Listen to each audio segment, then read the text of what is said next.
Hi, this is Sonia Sudilio for Zero Waste Asia News Break. Joining me is Andrew Paris from the Fiji National Delegation. Hi, Andrew. How are you? Good, Sonia. How are you? Good. Good to see you again. Yes. So, how do you feel about the negotiations? Is the process going where it needs to go?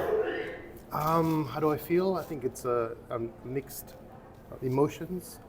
I feel like there's battles that are being fought on different fronts. Some where we're gaining ground, and some where there's like a little bit of a stalemate. So that's how I feel about it. Okay. So, what are the priorities from Fiji that you're bringing to the Global Plastics Treaty negotiations? We're trying to amplify our one Pacific voice.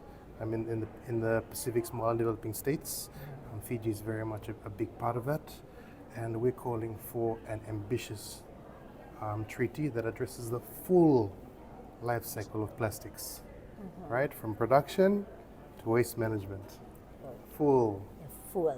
life cycle. Okay. So, do you feel that the demands and priorities of Fiji are being heard? And if not, how do we ensure that these are heard? So we were very cognizant of that coming into the negotiations, and our tactic was to basically make our voice heard. Right. So establishing a presence in the room, and making sure that that we are part of all the negotiations for all the different items across the different subgroups.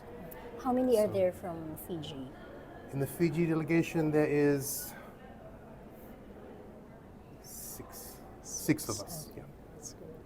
So, how can we, civil society organizations, and the public support you? In CSOs, I think been some really standout CSOs. Gaia is a good one. There's a few others as well. A Breakthrough from Plastics, Asia Pacific.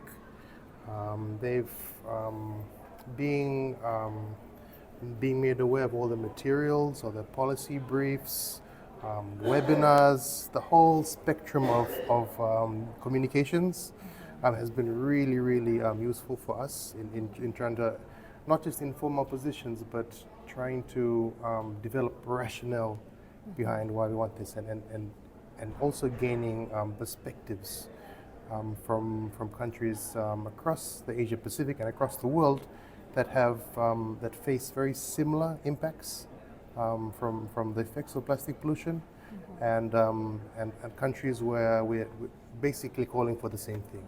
So that's been very useful for us. So, what is Fiji's main assertion or demand? So, please finish this sentence. For Fiji, we will push for a global plastics treaty that is. We will push for a global plastics treaty that is ambition, that addresses the full life cycle of plastics, that has human health and the health and environment, that has 1.5 degree target, and that is framed around indigenous rights and the protection of indigenous rights, knowledge holders, and local communities as well. So that's very important for us coming to negotiations. So, to close, if plastic is in a beauty contest, what would be its most useless talent? That's a loaded question, I Sonia. know. If plastics are in a beauty contest, what would be the most useless talent be? I promise I'll get back to you on that one, okay? Let me think about it. I'm a bit fatigued now with thinking about the different subgroups, but yeah, I promise you I'll give you an answer soon. Thank you so much, Thank Andrew. you. Thank you. Again, this is Sonia for Zero Waste Asia News Break.